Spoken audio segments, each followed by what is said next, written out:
रीवा जिले में 8 विधानसभा सीटें हैं। इनमें सिरमौर, सेमरिया, त्योथर, मऊगंज, देवतालाब, मनगवा, रीवा और गुड़ की सीटें शामिल हैं। वहीं रीवा जिले में 16,66,864 मतदाता हैं। रीवा में 2018 में बीजेपी के राजेंद्र शुक्ला जीते, तो वहीं भारतीय जनता पार्टी को 69,806 वोट मिले। कांग्रेस के अभय मिश्रा हार गए। कांग्रेस को 51,717 वोट मिले। जिले की सभी 8 विधानसभा सीटों पर भाजपा का कब्जा है। क्षेत्र के मुद्दों को देखें तो बिजली, पानी, सड़क, स्वास्थ्य और शिक्षा मुद्दा है। साथ ही रोजगार सबसे बड़ा मुद्दा है, क्योंकि रोजगार की तलाश में दूसरे राज्यों में पलायन भी होता है। इसके अलावा रीवा में अफसरशाही और भ्रष्टाचार भी बड़ा मुद्दा है। साथ ही रेलवे कनेक्टिविटी और बढ़ाए जाने की मांग की गई है। नमस्कार, मैं हूं अनुराग मालवीय और आज वोट यात्रा पहुंची है मध्य प्रदेश के एक बेहद पुराने शहर कविविंद की राजधानी तानसेन और बीरबल जैसी शख्सियतों को देने वाली। वैसे तो रीवा का नाम मां रेवा से है, लेकिन अगर इस शहर की बात करें तो इस शहर की पहचान विंध्य के रूप में है, बघेल राजवंश के लिए है और यही कारण है कि यहाँ बहुत ही मीठी बोली बघेली भी बोली जाती है। चलिए कार्यक्रम की शुरुआत करते हैं वोट यात्रा की। सबसे पहले परिचय कराते हैं अपने मेहमानों से। हमारे साथ में यानी मेरी दाहिनी तरफ जो मेहमान जो शख्सियत हैं वो हैं सांसद श्री जनार्दन मिश्र जी और इनकी अपनी एक पहचान है भारतीय जनता पार्टी में तेवर रखने वाले नेता के रूप में। मेरे बाईं तरफ कविता पांडे जी हैं, महिला कांग्रेस की प्रदेश कार्यकारी अध्यक्ष, और सबसे बाईं तरफ अमित सिंह जी हैं, आम आदमी पार्टी के नेता हैं और कहीं ना कहीं रीवा में पहले भी अपना अंदाज दिखा चुके हैं, लेकिन अभी आगाज करने की जरूरत है। लेकिन शुरुआत हम करेंगे भारतीय जनता पार्टी से, क्योंकि डबल इंजन की सरकार की बात होती है और रीवा में तो अगर हम बात करें तो पूरी तरह भारतीय जनता पार्टी की तरफ लोगों ने ध्यान जरूर दिया है, सिर्फ मेयर इलेक्शन को छोड़ दें।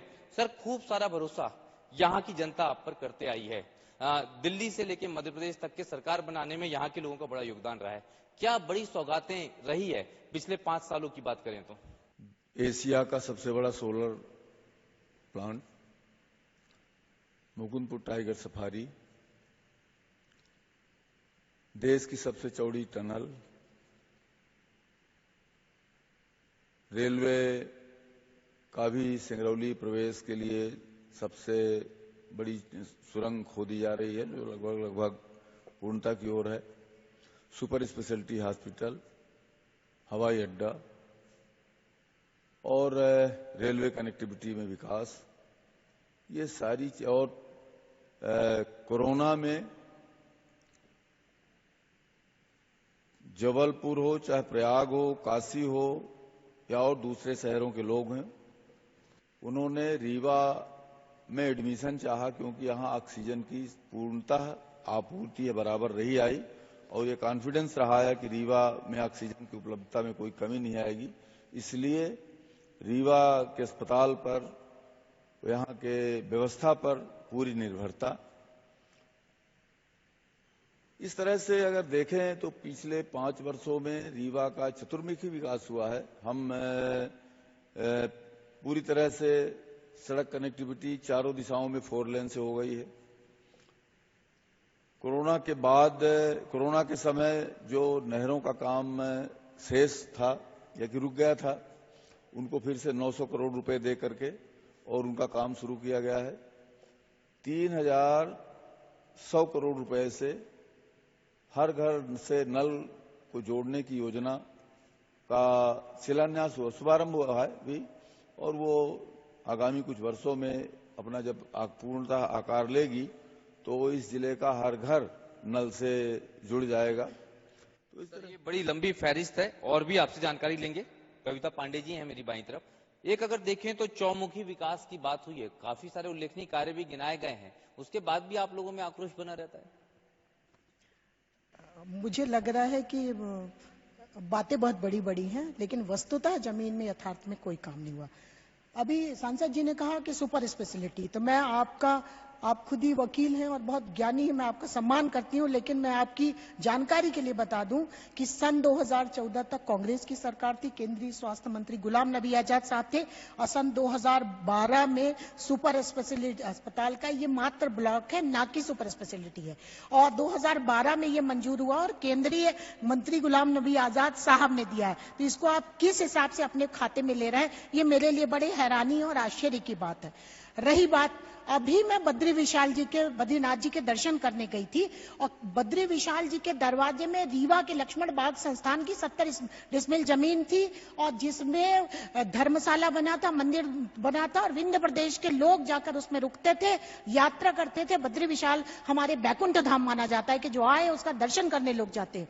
उस जमीन को भारतीय जनता पार्टी के नकारा विधायक ने रीवा के बेचकर 4 करोड़ लेके आए और लक्ष्मण बाग के पीछे की सड़क, मरघट की सड़क बना दी। तो ऐसे कपूत मैंने नहीं देखे कि जो सनातन धर्मावलंबियों की आस्था के साथ खिलवाड़ करे और 4 करोड़ के खातिर अपना जमीन बेचकर चला है। मैं निंदा करती हूँ। केदारनाथ धाम में अंदर 1.25 अरब का सोना लगा हुआ था और सोने की परतें चढ़ी थी, उस सोने को बेचकर भारतीय जनता पार्टी के नेताओं ने पीतल का चढ़ा दिया।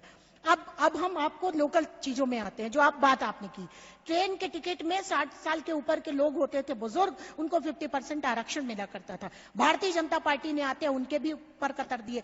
बच्चों को आरक्षण मिला करता था, यदि 1000 का टिकट है तो बच्चों का टिकट 500 का हुआ करता था, वो कट कर दिया। ये रुमाल अचानक मेरे पर्स से निकल आई अभी अभी तक आप यात्रा करते थे, कांग्रेस की सरकार में आपको नैपकिन मिला करती थी, मिलती थी कि नहीं मिलती थी? अब ये चिथड़ा मिलता था। इसको मैंने जानबूझ के रखा है ताकि दिखाऊं भारतीय जनता पार्टी को कि टिकट के नाम आप गाड़ियों के फेरे बढ़ा देते हो। सुपर लोकल मुद्दों की बात कीजिए जी, पानी नहीं है यहाँ। जहां पर रेलवे स्टेशन, उसके बगल में करहिया गांव है। मैं परसों गई थी, आपके पास वीडियो जरूर पहुंचे होंगे, ये मेरा दृढ़ विश्वास है। 2 पानी की टंकी है। प्रधानमंत्री मोदी जी के तरह बड़े बड़े फोटो लगे कि हे भगवान, हम ब्रह्मास्मि की मुद्दा में, और वहां पर 2 हैंडपंप लगे हैं, दोनों में पानी नहीं था। टंकियां बनी हुई हैं और मुंह चढ़ा रही हैं। नल जल योजना की जो बात आप कर रहे थे, एक रीवा जिले में एक गांव में पानी दे दे भाई साहब तो मैं राजनीति छोड़ दूंगी, जो कहे आप कर देंगे। कि एक भी काम यहां नहीं हुआ है। गाल बजाने में भारतीय जनता पार्टी के नेता बहुत बहुत स्मार्ट है, और चला के बेला में वापस आता हूं मैं। आम आदमी पार्टी भी मौजूद है, अभी तो भाजपा कांग्रेस को ही रही है हमेशा सत्ता यहाँ की। अगर बात करें तो आपको क्या लगता है कि क्या छूट गया जो नहीं हुआ? इन्होंने तो बहुत सारे प्रयास किए, दोनों ने, सारी उपलब्धियां हैं खूब सारी। पहले एक आग्रह करूंगा, ये पोस्टर परफेक्ट नहीं है, अगर अरविंद जी नहीं है, ये बाई पार्टी इलेक्शन नहीं है। दरअसल मध्य प्रदेश में आपका चेहरा जिस दिन स्टैब्लिश हो जाएगा, निश्चित रूप से यहाँ वो तस्वीर नजर आएगी। सांसद जी ने जो बातें कही गंभीर हैं, पर ये आवाम को समझना पड़ेगा कि सरकार के व्यापारिक उपक्रम क्या है और जन कल्याण के उपक्रम क्या है। जितनी भी बातें गिनाई, रेलवे पैसे के लिए काम करता है, आय कमाना उसका साधन है, रोडों से भी आय ही आ रही है, टोल से पैसा कमा रहे हैं। जितनी भी चीजें गिनाई वो सरकार के व्यापारिक उपक्रम है, जन कल्याण से उनका कोई लेना देना नहीं है। रेलवे फाइनेंशियल फिजिबिलिटी देखने के बाद ट्रैक ले करती, कोई जनता की डिमांड पे नहीं करती। आप मांगो कहीं भी रेलवे, अंडमान के लिए मांगो, रेलवे दे दे। तो हाईवे में उन्होंने टनल का नाम लिया है, 1009 करोड़ का टेंडर है, 400 में बनता है। विकास का मोटा मोटा समझिए कि विकास के साथ एक कमीशन जुड़ा हुआ है, और जब टेंडर में मनमानी करने का मिल जाए तो वो 5 गुना पैसे का आयाम हो जाता है। तो भाजपा संगठित अपराध, टेंडर फिक्सिंग से लेकर के और अंतिम तक हमारा कितना बड़ा शेयर निकलेगा विकास से, उस पर काम करती है। चलिए, जमीनी कामों की बात होगी। एक और मेहमान हमारे साथ जुड़े हैं, जिला कांग्रेस के अध्यक्ष और कांग्रेस के सीनियर लीडर राजेंद्र शर्मा जी। आपका सर स्वागत है, आप भी मंच पर आए। लेकिन इस बीच में हम लोगों से बात करने की कोशिश करेंगे तमाम दावों को लेकर। सर, खूब सारे दावे हैं, हवाई पट्टी भी है, और इसके साथ में अगर हम बात करें तो सड़कें हैं, कनेक्टिविटी है, तमाम चीजें बढ़ गई हैं। आपको क्या लगता है वास्तव में सर्व सुविधा संपन्न रीवा हो गया है क्या? हो चुका है। हम सब ने कांग्रेस का वो दौर देखा है जब रीवा में धूल ही धूल थी। डायरिया, पीलिया और मलेरिया से हर वर्ष अनेकों लोग बीमार होते थे, ग्रसित होते थे और अकाल मृत्यु को ग्रहण करते थे। रीवा में बाईपास नहीं था और अक्सर प्रतिदिन 2-3 एक्सीडेंट, नए नवेले बच्चों का कहीं एक्सीडेंट ट्रक के नीचे दब गए। कांग्रेस का कुशासन हमने देखा है। उस कुशासन को देखकर आज हमें लगता है कि भाजपा ने वह स्वर्णिम रीवा बनाया है जिसकी कल्पना कांग्रेस के अंदर कभी नहीं थी। ये जो स्वर्णिम रीवा की परिकल्पना है, ये कितना स्वर्णिम है रीवा जी? हाँ, आपका हाथ उठा। हाँ जी। मैं श्री कृष्ण गुप्ता, एडवोकेट, शिवसेना से। सर, क्या है, बीजेपी और कांग्रेस दोनों खोखले वादे करती है। दिग्विजय सिंह के शासन रीवा में देखा है, इतना भ्रष्टाचार तो उसकी कोई सीमा नहीं है, जिससे जनता दुखी होकर बीजेपी को लाई। आज वर्तमान में जब से बीजेपी रीवा में आई है, 20 साल का शासन उठा देख लीजिए आप। नेशनल हाईवे या आप रदैरा से सामान लेकर देखिए, इसको रोज उखाड़ती है, रोज बनाती है इसको। अभी साल भर पहले आप कॉलेज चौराहा, सिरमौर चौराहा, यहाँ से बनते रोडी बनाई गई थी। इसको फिर 6 महीना पहले इसको फिर तोड़ा गया इसको। अब इसको फिर कुछ दिन पहले फिर इसको सीमेंट बनाया गया। अब इसके ऊपर डामर चुप रही है पूरी तरफ से। आप रीवा आए होंगे, आप मैं चौराहे में आपने देखा होगा, डामर चुपड़ा हुआ था। अभी 5-6 महीना पहले रीवा में आप सीमेंटेड रोड बनी है। इस किसका पैसा शासन बर्बाद कर रही है? शर्तें बदल जाती हैं, रंग बदल जाता है, कभी सीमेंट, कभी डामर, तो कभी कोई और रंग, और बीच में जो है पानी निकालने के, निकासी के नाम पे सीवरेज लाइन और तमाम चीजों के गड्ढे। तो ये तो उसको मैं इस बात से इनकार नहीं कर सकता कि सड़क बनी, फिर उसके पाइपलाइन के लिए, मीठे पानी के लिए पाइपलाइन के लिए सड़क तोड़ी गई, तो ये हकीकत में है। पर इसके लिए योजनाकारों को चेतना चाहिए था सन 47 से कि हमें किस तरह का मॉडल हमें पेश करना है, किस तरह का बनाना है। वो नहीं बना, तो ये परेशानियां आई हैं। अब उसको बदलने के लिए प्रधानमंत्री जी ने एक नया विचार दिया है। उसका जब 10 साल 15 साल तक में उसका एक मॉडल पूरे देश में विकसित हो जाएगा, तो ये सारी चीजें दूर होंगी। सर, बिल्कुल आप सही बात कर रहे हैं। अगर इस विचार को आकार देने की बात है, मैं बिल्कुल सहमत हूं। लेकिन अगर आप देखें, पिछले 3-4 सालों से मैं 2-3 बार आ चुका हूं। पिछले चुनाव में, महापौर चुनाव में भी आया था, गड्ढे खुदे हुए थे, लाइनें बिछली। तो अब जब वो वहां से कहीं ना कहीं डायरेक्शन मिल गया है, तो उसका अनुपालन क्यों नहीं होता आपकी सरकार के द्वारा? सड़क बनाई जाती है, फिर तोड़ दी जाती है, फिर वहां पे एक पाइपलाइन डाली जाती है, फिर वो होता है। ये तो अभी भी हो ही रहा है। नहीं, अब तो करीब करीब बंद है। अब जिन डामर की बात वो कर रहे हैं, तो ये जो पाइपलाइन के लिए खुदाई हुई थी, उसको कंक्रीट किया गया। अब उस सड़क में डामर जा रही है, तो वो सुधार का काम भी करिए, तब भी कहने लगते हैं कि अरे यार, ये तो अब परत चढ़ाई जा रही है। तो ये सुधार का काम हो रहा है, और इस वजह से जो भी कहीं दिक्कत थी, उसे दूर करने का पूरा प्रयास हो रहा है। बहुत सारी दिक्कतों को दूर करने का प्रयास हो रहा है सर। संगठन आपका है, क्योंकि ये तब तमाम मुद्दों की बात तो होती रहेगी। आप लोगों ने एक बड़ी सफलता भी हासिल की, लेकिन विधानसभा चुनाव में आप कहां चूक जाते हैं, लोकसभा चुनाव में कहां चूक जाते हैं? डबल इंजन की सरकार में सिंगल इंजन भी आपको क्यों नहीं मिल पाता? देखिए, स्वतंत्रता के बाद से जितने चुनाव हो रहे थे, उसमें कांग्रेस पार्टी विधानसभा भी जीत रही थी और लोकसभा भी जीत रही थी। आज तक ये चूकने वाला काम जो है, अभी आप पिछली बार के लिए कह रहे हो, है ना, ये एक परिवर्तन था जो इस देश की जनता को भ्रमित करके लिए लाया गया। धर्म और जाति के आधार पर देश को बांटने वाली ताकतें यहाँ राजनीति शुरू कर दी। आप हमेशा कुछ न कुछ ऐसा घटनाक्रम जनता के सामने लाते हो, जनता के बीच में धर्म के आधार पर विभेद क्रिएट करते हो, और इन सब के माध्यम से आपको कुछ बार सफलता मिल गई। पर एक इंग्लिश में कोटेशन है जिसका हिंदी है कि आप किसी एक व्यक्ति को कई बार बेवकूफ बना सकते हो, कई लोगों को एक बार बेवकूफ बना सकते हो, पर हर आदमी को हर बार आप बेवकूफ नहीं बना सकते, है ना। तो ये आगे आने वाला समय बताएगा कि कांग्रेस पार्टी का संगठन कितनी मुस्तैदी से तैयार है। संगठन मुस्तैदी से तैयार है। जी नमस्कार। सांसद जी बहुत अच्छे शब्द बोल रहे थे। ये समाजवादी विचारधारा से हैं, कम से कम इनकी मैं इज्जत करता हूं, इनको ऐसा झूठ नहीं बोलना चाहिए। ये बात कर रहे हैं नेहरू जी को 1947 में देश कैसा मिला था। इस देश को नेहरू जी ने जैसे संभाला, जिस प्रकार से कांग्रेस पार्टी ने संभाला, जैसे कि भैया ने अभी बात कर रहे थे कि इस देश का जो विकास है, ये विकास केवल और केवल कांग्रेस पार्टी ने किया। इन लोगों ने, इनको जानते हैं, 2014 के बाद सूरज उगना शुरू हुआ जब से मोदी जी आए, और मोदी जी की एक उपलब्धि बताएंगे। पहले मोदी जी ने कहा कि आधार कार्ड इस देश में नहीं लागू होगा, फिर मोदी जी यू टर्न मारे। मोदी जी का नाम पूरे देश में यू टर्न प्रधानमंत्री के रूप में है। मोदी जी की एक भी, आप जब इनकी जब बात करते हैं तो ये देश, ये डबल इंजन ट्रिपल इंजन सब चलता रहता है। रीवा में, हम चूंकि रीवा से हैं तो रीवा की बात करेंगे। रीवा में इन लोगों ने लगातार 20 साल से यहाँ सिविल इंजीनियर विधायक है। किसी भी सड़क के बाहर राजेंद्र शुक्ला जी के घर के अगल बगल आप चल के देख लो, अगल बगल आपको पता चल जाए कि उन्होंने कितना विकास किया है। माननीय सांसद जी चूंकि सिविल लाइन में रहते हैं तो उनके अगल बगल भी चल के आप देख लो कि कैसे विकास में रहते हैं। न रीवा को 100 करोड़ लगने के बाद ये पानी दे पाए, न रीवा में अच्छी सड़क दे पाए। ये मलयुक्त गंधयुक्त पानी इन्होंने रीवा को परोसा है। क्योंकि बहुत दिनों बाद हमारे रीवा में कांग्रेस पार्टी का महापौर बना है, तो इसके बाद यहां पे काम चालू हुआ है। सिविल इंजीनियर हैं, सब बताएंगे। आपने कभी सुना है गिट्टी के ऊपर डामरीकरण पोत दे? ये कौन सी इंजीनियरिंग की बात कर रहे हैं? ये सिविल बेचारे आ जाते हैं, बहुत अच्छे हैं, मैं इनकी बहुत इज्जत करता हूं। ये अपने 10 साल की उपलब्धि बता दें। इन्होंने जब पहली बार सांसद बने तो एक बगल में गांव को गोद लिया था। वो गांव में गोद क्या वो चलने लगा, दौड़ने लगा? कौन सा गांव था? गांव का नाम बताइए। गांव हरदुआ, शायद हरदुआ गांव को गोद लिया था इन्होंने। आज आप चलो हरदुआ गांव वैसे के वैसे और भी माने उसको जिस अवस्था में इन्होंने उस गांव को गोद लिया था और बदतर हो गया होगा। ऐसे तो सांसद जी के कारनामे हैं, तो क्या बोले अपन। चलिए सांसद जी से भी बात करेंगे, वापस आऊंगा मैं आपके पास। सर, आप तो जैसा आपका अनुभव है, जिस तरह की चीजें हैं, ये जो भारतीय जनता पार्टी में घटनाक्रम आजकल चल रहे हैं, वो क्या संतोषजनक है? ठीक ठाक सब कुछ चल रहा है? बहुत खतरनाक है। सबसे बड़ी चीज कि हिंदुस्तान प्यार के रिश्ते को जानता है, मानता है सदियों से।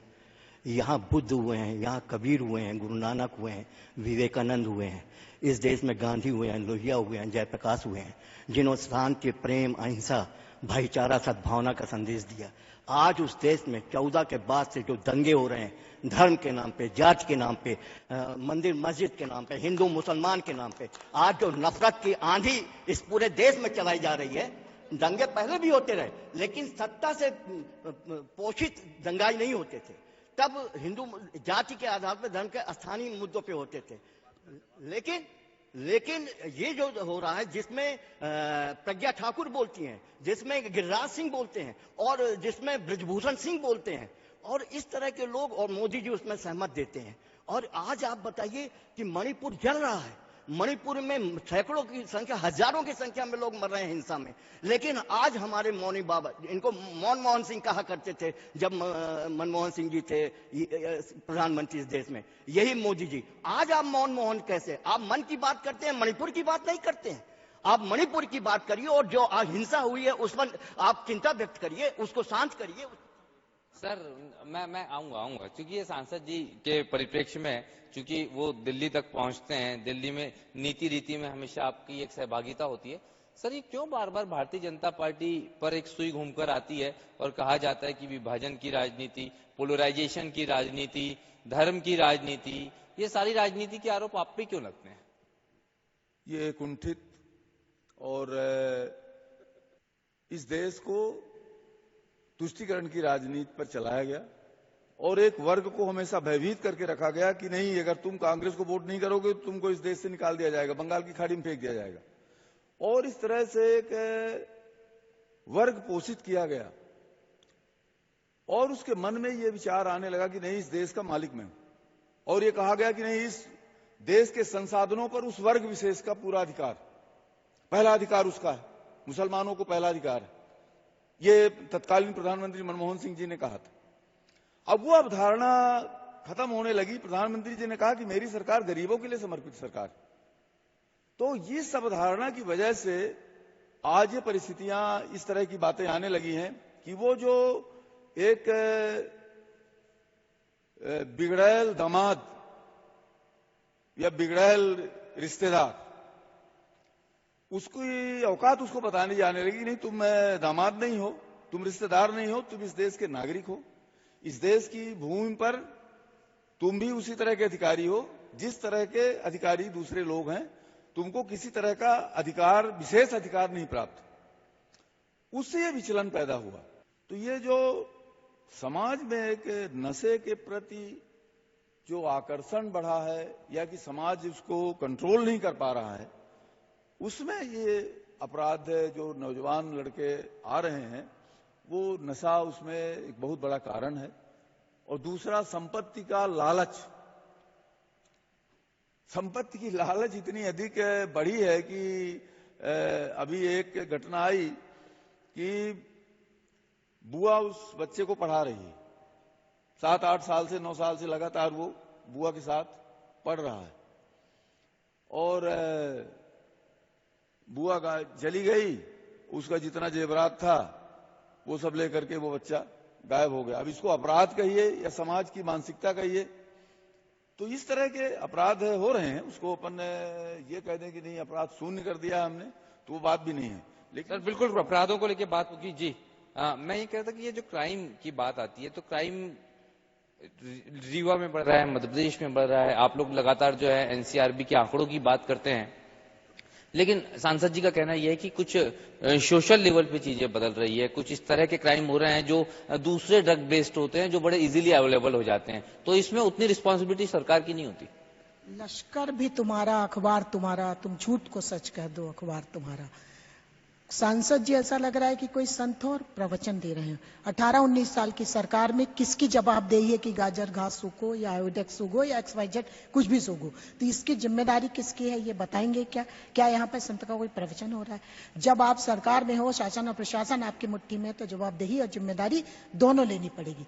दूसरी बात इन्होंने कही कि टुकड़े टुकड़े गैंग, मैं पूरी तरह इसमें आपत्ति व्यक्त करती हूँ। 1947 में जब हमारा देश आजाद हुआ, 368 टुकड़ों में देश था। वल्लभ भाई पटेल जी गृह मंत्री थे और जवाहरलाल नेहरू जी प्रधानमंत्री थे, और उन्होंने पूरे जनपद जिला को इकट्ठा करके एक देश का निर्माण किया। आपने सोलर की बात करी, सोलर में पहले से डिसाइड था कि 70% आम जनता को, युवा बेरोजगार को यहाँ नौकरी मिलेगी। एक लड़के को रीवा जिले की नौकरी नहीं मिली। भिंड, मुरैना, ग्वालियर, चंबल, फलाने पता नहीं कहाँ के लोग आए, रीवा जिले के युवा नदी के किनारे खड़े हो प्यासे रह गए। और इसकी बिजली ये 2 रुपए 19 पैसा में मेट्रो चलाने के लिए दिल्ली देते हैं, और रीवा की आम जनता 9.5 रुपए यूनिट बिजली लेती है। पीछे से एक हाथ उठा है जी। सर किसी सियासी पार्टी से हैं या आप? किसी पार्टी से, मैं आम जनमानस हूँ। मेरा सांसद जी से मेरा क्वेश्चन ये है कि जब यहाँ आप अभी नशे में बात किया, तो नशे में जो युवा है तो नशा की ओर क्यों नहीं जाएगा? क्योंकि जब उसके पास रोजगार नहीं है, उसके पास कुछ व्यवसाय नहीं है और उसको कुछ भी नहीं है, तो नशे की ओर जाएगा, क्योंकि उसका दिमाग खाली बैठा है, शैतान है वो, तो शैतानी दिमाग में तो नशे की ओर जाएगा। आज नशे की ओर जाएगा तो अपराध होंगे, जाहिर सी बात। अगर यही सरकार, अगर ये जब इससे पहले जब कांग्रेस की सरकार थी, तब ये सरकार तो ताली पीट पीट कर कह रही थी कि मैं रोजगार और ये मैं दूंगा। आज युवा सबसे ज्यादा रोजगार हो रहा है, बेरोजगार हो रहा है। अगर इसको आप रोजगार की बात करते हैं तो अगर मान लीजिए टपरा लगाता है या कुछ दुकान लगाता है, तब भी आप उसको हटाते हैं, तब भी उसको मारते पीटते हैं, तब भी बेचारा कहाँ जाएगा? आज अगर भारतीय जनता पार्टी अगर ये चाहे कि हमारा देश अगर, जैसे अभी हाल ही में राजा साहब जी आए थे, हमारे देश के प्रधानमंत्री जी आए थे, तब अगर उन्होंने जिस तरीके से यहाँ का पैसा खर्च कर अगर वो एक फैक्ट्री कंपनी लगा दिए होते, तो आज यहाँ के युवाओं को रोजगार मिलता। तो ये जो नशा है बिल्कुल खत्म हो जाएगा। जब तक रोजगार नहीं मिलेगा तो ऐसे नशा बढ़ते रहेगा, अपराध बढ़ेगा। खाली दिमाग शैतान का घर। और सर इसमें एक इकोनॉमिक्स भी आ जाती है, कहीं ना कहीं इकोनॉमिक्स ऐसे आ जाती है। आपने बोला कि शराब नहीं पीते, क्योंकि शराब आप लोग मानते हैं कि सरकारी जिम्मेदारी है। वो सस्ता नशा इसलिए करते हैं क्योंकि रोजगार है नहीं, जेब में पैसा है नहीं। लेकिन वो नशा इसलिए भी करते हैं क्योंकि उनके पास काम नहीं है, खाली है उनका दिमाग, उनके पास में कोई संसाधन नहीं है जहां पे अपने दिमाग की व्यस्तताएं वो लगाएं। तो ये स्थिति तो बन रही है। क्या जिनके पास काम वो नशा नहीं करते? मतलब नशा दोनों करते हैं सर? नहीं, मैं पूछता हूं कि जिनके पास काम है वो तो रोज करते हैं, अधिकतर लोग। तो नशे का और काम का कोई माने आपस में कनेक्शन नहीं है। जिसके पास मतलब सर मैं ये जानना चाहता, फिर इसका अर्थ ये हुआ कि नशे को रोका ही नहीं जा सकता? नशे को समाज रोक सकती है, सरकार नहीं रोक सकती। सरकार के बस की चीज ये है ही नहीं। तो नशा अगर समाज रोकेगा तभी रुकेगी, क्योंकि अगर एक संपन्न व्यक्ति जो अच्छा खासा कमा रहा है और वो बोतल रख करके सामने टेबल में बैठेगा तो उसका मैसेज आएगा। और ये प्रचलन बहुत तेजी से बढ़ा है। तो इसलिए मेरा सरकार का दायित्व एक अंश तक सरकार जिम्मे को आप कह सकते हैं, लेकिन इसमें सामाजिक परिवर्तन अगर नहीं होगा तो इसको कोई भी सरकार। कौन से बड़े नए उद्योग आ गए? चलिए जब वो नशे की बात हो गई, हमने मान भी लिया सरकार का बहुत कम अंश होता है, लेकिन बड़े उद्योग कौन से आ गए सर? कितना एम्प्लॉयमेंट बढ़ गया? मेक इन इंडिया ने कौन सा चमत्कार युवा में किया सर? कुछ हमारे यहाँ तो सबसे पहली चीज है एक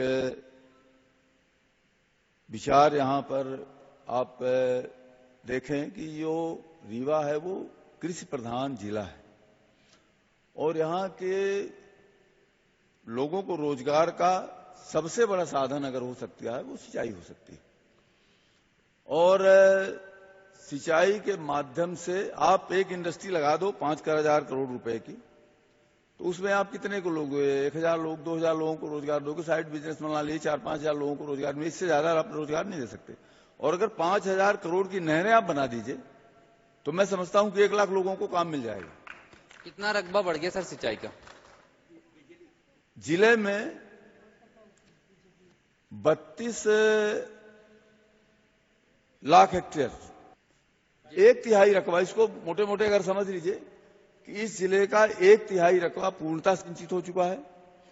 1/3 रकबे में सिंचाई की नहरें लगभग 1.5 साल के अंदर पूरी हो जाएंगी और 1/3 रकबे का डीपीआर वगैरह बन रहा है।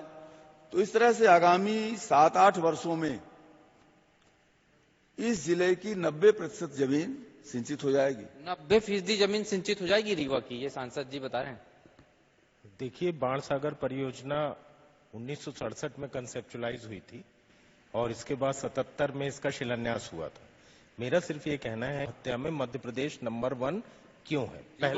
रीवा में भी ऐसे हालात हैं क्या? हालात सब जगह यही है, पूरे प्रदेश में है, पूरे देश में है। और किसानों के देख लीजिए आप, जिस तरीके का बिल लाया गया उसके खिलाफ इस देश में 3-3 महीने 4-4 महीने किसान धरने में बैठे रह गए दिल्ली के पास।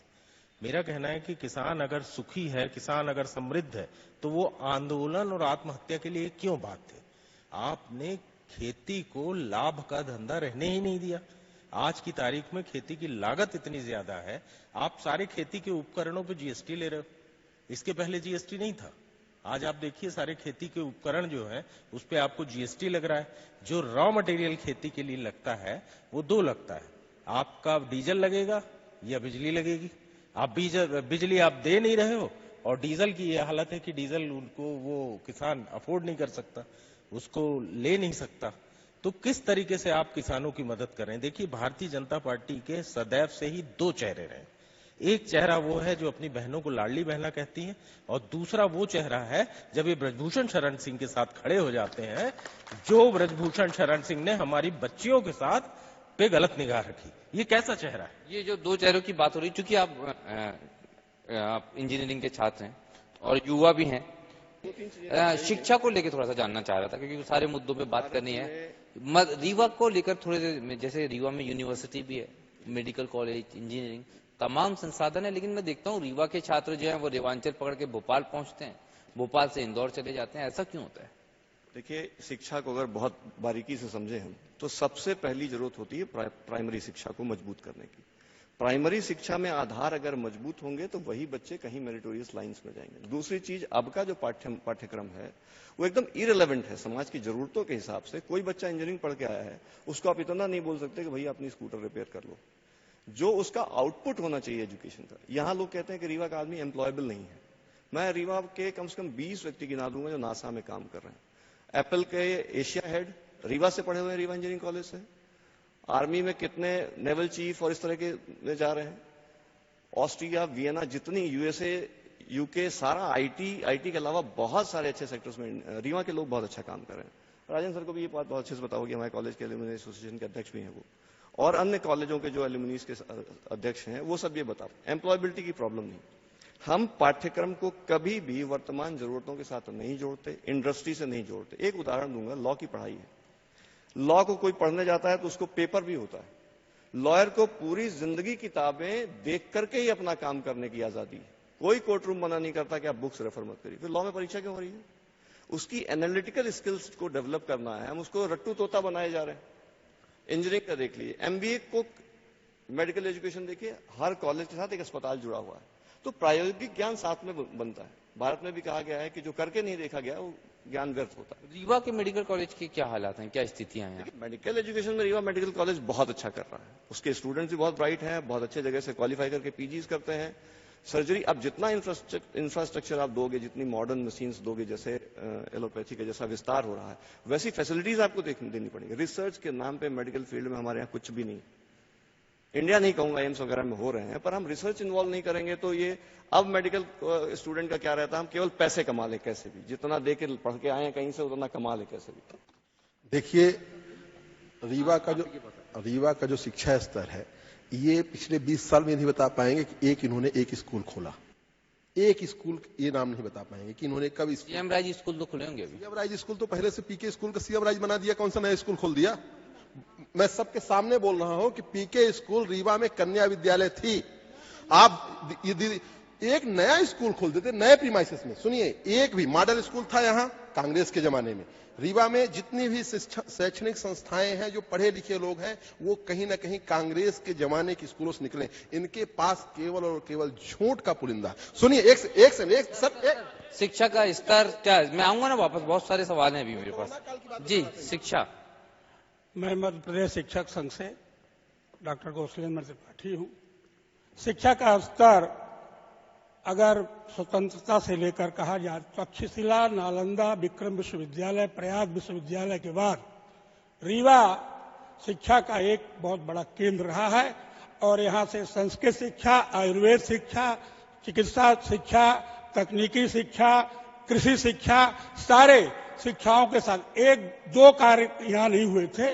एक वेटनरी शिक्षा नहीं थी यहाँ और दूसरा पॉलिटेक्निक नहीं था, वह भी विगत 10 वर्षों के अंतराल में पूर्ति कर दी गई है।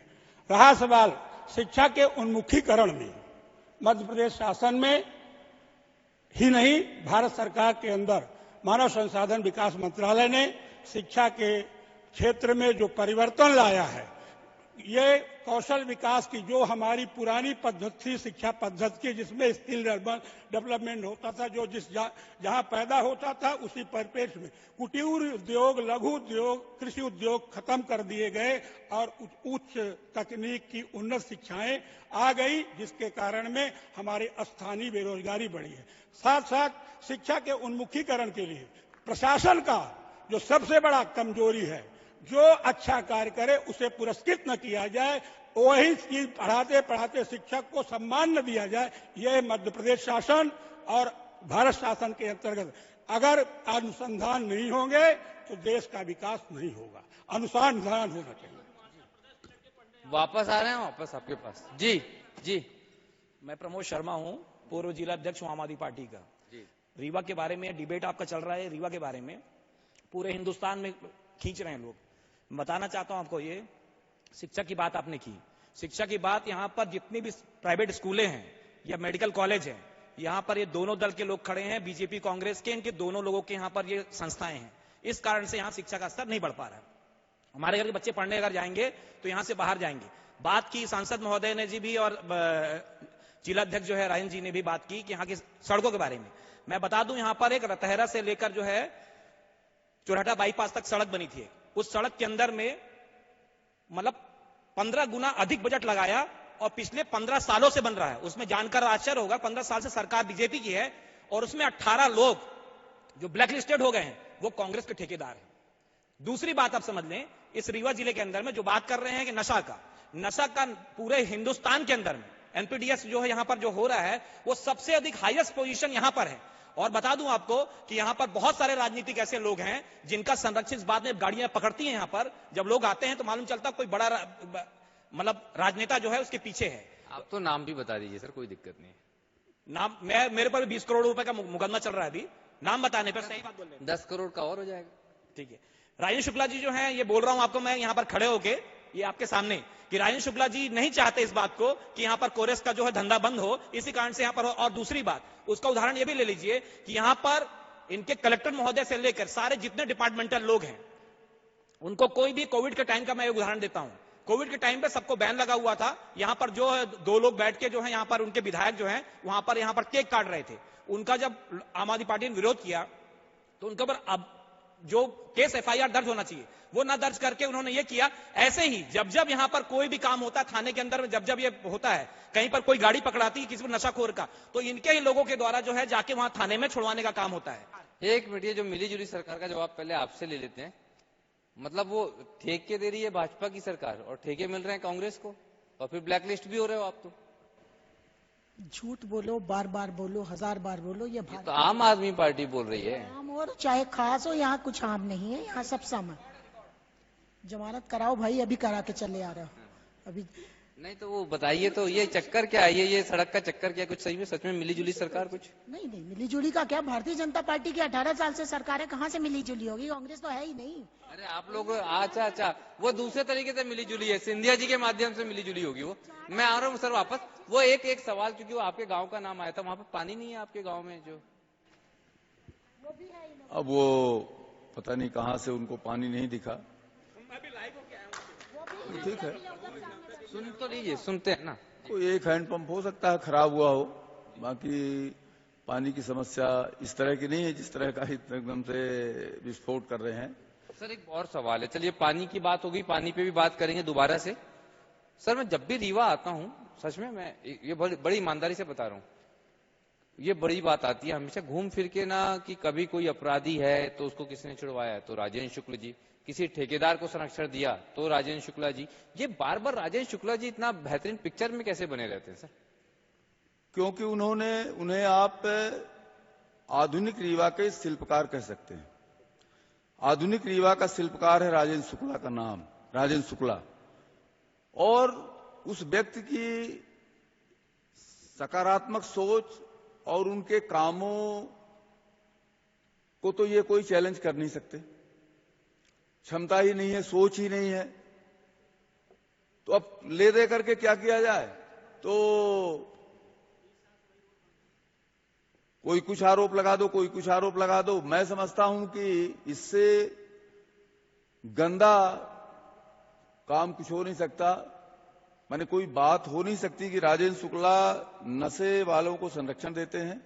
ये निहायत ही निम्न कोटि का राजनीतिक वक्तव्य है, और इससे अगर बचा जाए तो बेहतर होगा। ये जो आरोप है, इस तरीके के आरोप आप लोग जो लगा रहे हैं, शायद कहीं ना कहीं गलत हैं। इस तरीके की ये बताया जा रहा है कि राजेंद्र शुक्ल जो हैं वो आधुनिक रीवा के निर्माता, शिल्पकार हैं। ये आज के दिन का सबसे बड़ा चुटकुला है, आप टीवी में जरूर दिखाइएगा। भारतीय कांग्रेस पार्टी की मात्र 15 महीने की सरकार थी। यहाँ पे गर्ल्स डिग्री कॉलेज एक था, Jitu Patwari higher education minister थे, उन्होंने आके इसका भूमि पूजन किया कि बनेगी, और उसके बाद सरकार चली गई, उन्होंने बंद कर दिया। एक कॉलेज, यूनिवर्सिटी कांग्रेस की, medical college, engineering college, girls degree college, सब कांग्रेस का दिया। 18-20 साल में इन्होंने एजुकेशन के लिए कुछ नहीं कहा। मैं बिल्कुल आपकी बात से सहमत हूं कि रेवांचल में यदि आप चढ़ो तो रीवा के बच्चे ठसाठस जो भोपाल और इंदौर जाके पढ़ाई करते हैं, बल्कि दिल्ली जाएंगे, बंबई जाएंगे, कहीं भी जाएंगे।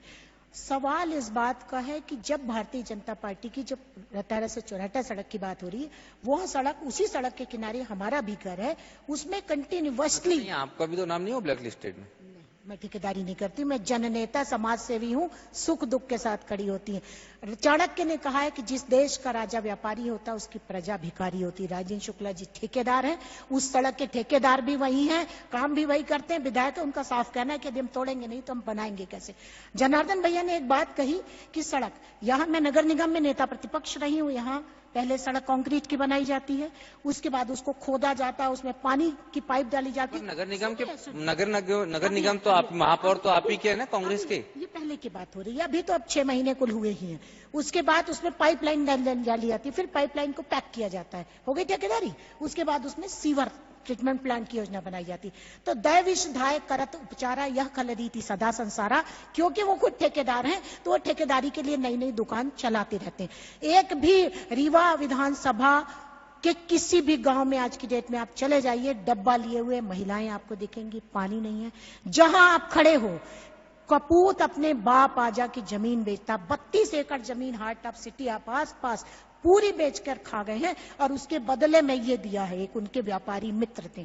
तो ये शर्मनाक स्थिति है, काम कुछ नहीं हुआ है, अथोथा चना बाजेगा ना उनके जो लोग हैं वो। और उसी का नतीजा निकला कि हम लोग ने मेयर जीत लिया, यूं चुटकी बजाते। मेयर जीत लिया, आगे क्या जी? मुझे सुनकर बहुत दुख होता है कि राजनीतिक मुकाबला करने का सामर्थ्य न कांग्रेस में है न इन सब में है, इसलिए ऐसी तुच्छ बातें राजेंद्र शुक्ला जी ने रीवा का कायाकल्प किया है। परंतु दुख होता है कांग्रेस के लोग और छोटी तुच्छ मानसिकता के हमारा नाम कैसे बढ़ जाए, इसलिए राजेंद्र शुक्ला के सामने अपने खड़ा करने का प्रयास करते हैं। जहां शिक्षा की बात थी, भाजपा सरकार ने रीवा में शिक्षा की सभी मूलभूत आवश्यकताओं को पूर्ति की है। कांग्रेस की 15 महीनों की सरकार में पत्रकारिता विश्वविद्यालय का कैंपस था जिसे कांग्रेस ने बंद करवाया था। पूछिए क्यों बंद करवाया गया था? आप चाहते जी, ये सवाल है, आपके पास आऊंगा, आप कुछ कह रहे हैं। 3 बातें बहुत इंपॉर्टेंट हैं। रीवा की विकास, राजेंद्र शुक्ला जी के विकास के मॉडल पे मैं भारत पाल को चैलेंज करता हूं, खुले मंच पे आ जाए वेंकट भवन चौराहे पे। एक बात। दूसरी बात, सिरमौर चौराहा देखिए, सिरमौर चौराहे में आपको ध्यान से सुन ले, सिरमौर चौराहे को देखिए, एक फ्लाईओवर है, एक राउंड अबाउट है और बत्ती है। इस तरह का भारत में एक भी चौराहा दिखा दीजिए जिसमें बत्ती भी है, राउंड अबाउट भी है और फ्लाईओवर भी है। ये भाजपा का विकास। नंबर 2, टीआरएस कॉलेज चौराहा, यहां जब आजादी के पहले से लोग देखे हुए, जब कॉलेज बना था, 150 साल हो रहा उसको। फुटपाथ ढूंढ के बता दीजिए वहां पे कि पैदल आदमी कहां से रोड क्रॉस करेगा, मुझे बता दे कोई आदमी। नंबर 3, राजेंद्र सर इंजीनियर हैं, उनके काम भी हमने देखे हैं। जो कंक्रीट रोड होती है उसको रिजिड पेवमेंट कहते हैं, उसमें लचीलापन नहीं होता है। और डामर वाली रोड को फ्लेक्सिबल पेवमेंट कहते हैं, उसमें लचीलापन होता है, रोड भार के साथ दबती है। अगर किसी ठेकेदार ने रिजिड पेवमेंट के ऊपर फ्लेक्सिबल डामर का कोट कर दिया, मतलब वो ठेकेदार मान रहा है कि मेरी कंक्रीट रोड फेल हो गई। आईआरसी पढ़ लें, राजेंद्र शर्मा जी भी इंजीनियर है, शुक्ला जी भी इंजीनियर है, मैं भी इंजीनियर हूं, तीनों एक ही कॉलेज से पढ़े हैं। यहां पर कागज पेन में ड्राइंग करके देख लें। अरे सर, ये जो शर्मा जी और शुक्ला जी दोनों राजेंद्र जी हैं, इनमें से इथिकली कहां पे डिफरेंट आ गया? टेक्निकली तो बहुत सारे अंतर बता दिए गए। देखिए, इनका ये बात, अमित की बात से मैं बिल्कुल सहमत हूं कि जो कंक्रीट रोड होती है, एक ही कॉलेज के एक सुर नहीं, ये जो कंक्रीट रोड होती है इस पे डामर नहीं किया जाता। डामर तब किया जाता है जब आप कंक्रीट के डिफेक्ट को छुपाना चाहते हो। मेरे द्वारा भी कुछ मेरी कॉलोनियों का निर्माण होता है। 20-20, 25-25 साल की सड़कें हो गई, मुझे तो तोड़ना नहीं पड़ता ना उस पर डामर करना पड़ता कभी। तो इन सड़कों पे इन्हें बार बार क्यों डामर करना पड़ता है? 6 महीने के अंदर क्यों करना पड़ता है? ये एक प्रश्न है। देखिए, रह गई बात इथिकल, तो मैं आपको बताऊं कि भारतीय जनता पार्टी में प्रवेश के साथ ही इथिक्स तो आदमी के वैसे ही खत्म हो जाते हैं। मध्य प्रदेश में दूसरे नंबर पर पोल्यूशन में हमारा रीवा है। हमें ने अभी एनजीटी में आवेदन किया, 30 क्रशर पकड़े गए हैं, अभी भी सीज हुए 24 क्रशर पकड़े गए। तालाब के मामले में रीवा में पर्यावरण की बात करते हैं तो 22 तालाब 10 साल में गायब हो जाते हैं। ये बिहार और बिछिया के क्या हाल है? बिहार बिछिया का जो क्षेत्र था, बड़ा पैमाना था, हमारे सनातनी भारतीय संस्कृति के ये उदाहरण है। हम नदी को माँ का दर्जा दे, जिस प्रकार गंगा को दर्जा देते उसी प्रकार हमारे रीवा में बिहार नदी को और बिछिया को हम दर्जा देते हैं। पवित्र हमें तपोभूमि है, देव माँ के समान को सम्मान करते। आज बिछिया बिहार को रिवर फ्रंट में हम मोल्ड कर देते, जमीनें बेच देते हैं। रीवा की एक जब आदमी के पास एक कैश नहीं होता तो वह परेशान होता है। हमारे रीवा में यह है कि हमारे रीवा के पास एक भी बेशकीमती जमीन नहीं। रीवा शहर में विकास हुआ, पर विकास किस? हमारा मुन्ना रीवा को बेच दिया। हमारा बच्चा, मतलब मुन्ना का मतलब बच्चे से है, बेटे से है, पुत्र से है, जिसको मैंने अपनी कमान सौंपी है, उसने तो पूरा रीवा ही बेच दिया। शहर में एक तो विकास होता है जो दिखता है, जिसको अगर हम बात करें तो इंफ्रास्ट्रक्चर के रूप में, लेकिन शहर की खूबसूरती, शहर की प्रकृति, इसका भी तो ख्याल रखना जरूरी है, चाहे वो यहाँ की नदियां हो, चाहे यहाँ की हरियाली हो। निश्चित रूप से, और उस पर काम भी हो रहा है। इस नदी के संरक्षण के लिए रिवर फ्रंट बनाया जा रहा है। उसमें सुबह लोग घूमेंगे, शाम को लोग बैठेंगे। पार्क बनाए जा रहे हैं, रानी तालाबों का सौंदर्यीकरण किया जा रहा है। रानी तालाब हो, चिरौला का तालाब हो, अभी यहाँ रतहरा का तालाब हो। जैसे सांसद जी ने कहा कि नदी का सौंदर्यीकरण हो रहा है, तो मेरा ये कहना है सौंदर्यीकरण और संरक्षण में बहुत अंतर है। ये संरक्षण नहीं हो रहा, ये सौंदर्यीकरण के नाम पे आप कंक्रीटीकरण कर रहे हो, उसके चारों तरफ कंक्रीट कर रहे हो, आप केवल ये काम कर रहे हो। रीवा के अंदर आपको ये जान के आश्चर्य होगा कि एक ऐसी नदी है जो 12 महीने जिसमें पानी रहता है। 12 महीने हमारे यहाँ पानी रहता है, और पानी रहने के बावजूद हम लोगों को पानी नहीं पिला पाए, गांव गांव हमारी वाटर सप्लाई नहीं पहुंच पाई। ये बड़े दुख का विषय। गांव गांव तक पानी नहीं पहुंचा, ये इस तरह की बात आ रही है। जी, आप ही के पास आता हूं। जी, मैंने भी भाई साहब का बयान सुना कि रीवा जिले में पीने के लिए पानी नहीं है। ये दुर्भाग्य है अगर वो ऐसा बोल रहे हैं। मैं तो दावे के साथ कहता हूं कि हर घर में नल जल योजना के तहत पानी पहुंच चुका है। अब उनको नहीं मिल रहा, उनका नल में पानी क्यों नहीं आ रहा, ये प्रश्न जो है। जी, पानी है, आपके यहाँ आता है? मैं कहना चाहता हूं, आपको जानकारी का काफी अभाव है। बिना जानकारी बिना आधार के आप बात कर रहे हैं। एक भी घर बता दीजिए। मैं नई गढ़ी ब्लॉक से आता हूं। जी, कहाँ रहते हैं आप? कहाँ रहते हैं आप? रास्ता नहीं है, गड्ढे हैं। नारी सम्मान बोलते, रेप कैपिटल बन चुका है। पानी कितना आता है? सर, मैं सम्मानीय सांसद महोदय के गांव के बगल से हूँ।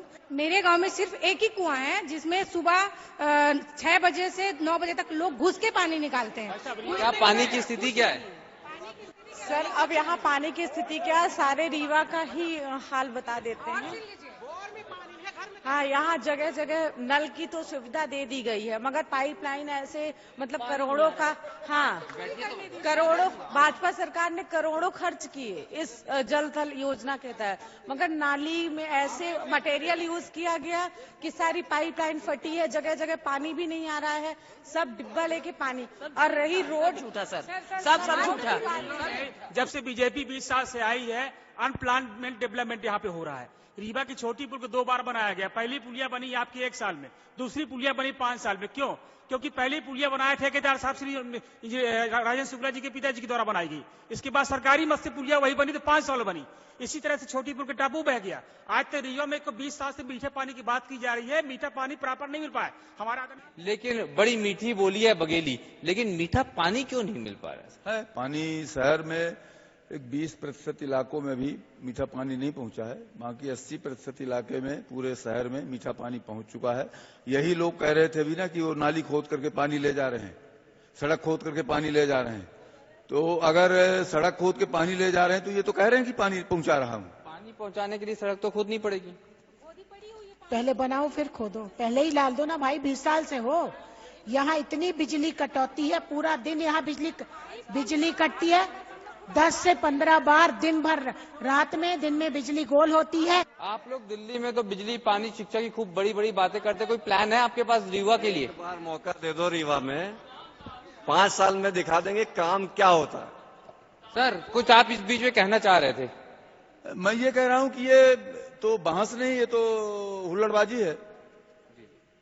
कुछ सर प्लान किस तरह का है भविष्य के लिए, रीवा के लिए? अगर अगला फिर से मौका मिलता है, सरकार आपकी आती है, प्रदेश में सरकार आपकी आती है, कोई बड़ी प्लानिंग, कुछ महत्वपूर्ण बिंदु आपके? मैंने पहले ही बताया कि सबसे पहली प्राथमिकता है इस जिले की 100%, 90% जमीन को सिंचित करना। वो प्रायोरिटी नंबर 1 है। और दूसरा है जो उद्योग क्लस्टर हमने बनाए हैं 4, मऊगंज, गुड़, रीवा और एक लाद है यहाँ कटरा के त्योथर में। यहाँ पर औद्योगिक इकाइयों का विकास, उसके साथ ही साथ है हमारा एयरपोर्ट बन जाए ठीक से। रीवा से मिर्जापुर वाया हनुमाना एक रेलवे लाइन का प्रस्ताव के लिए प्रयास कर रहा हूं कि वो बन जाए।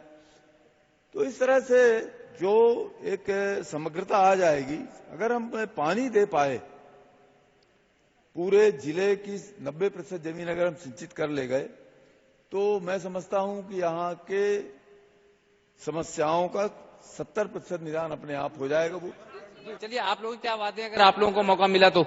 जी, हमारी जो बहनें हैं नारी सम्मान योजना के तहत, उनको 1,500 रुपया महीना सिलेंडर, उनको 500 रुपए में मिलेगा।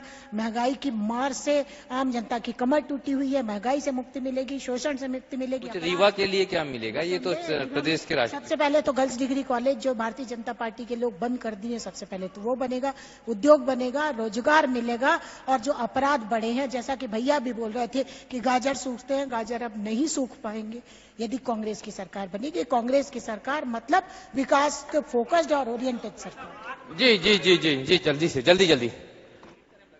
माननीय सांसद जी उपस्थित हैं।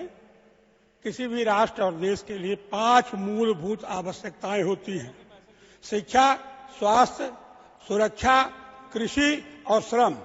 शिक्षा को प्रोत्साहित करने के लिए 5 सितंबर 2017 से माननीय मुख्यमंत्री जी शिवराज सिंह जी ने शिक्षकों को पदनाम और उनकी मूलभूत वेतन जो विसंगति चल रही केंद्र सरकार और राज्य सरकार के बीच में, उसको अगर शिक्षा को दुरुस्त कर दिया जाए और शिक्षा के गुणवत्तापूर्ण शिक्षा प्रदान की जाए, समाज शिक्षित हो जाएगा तो सारी चीजें अपने आप सुधर जाएंगी।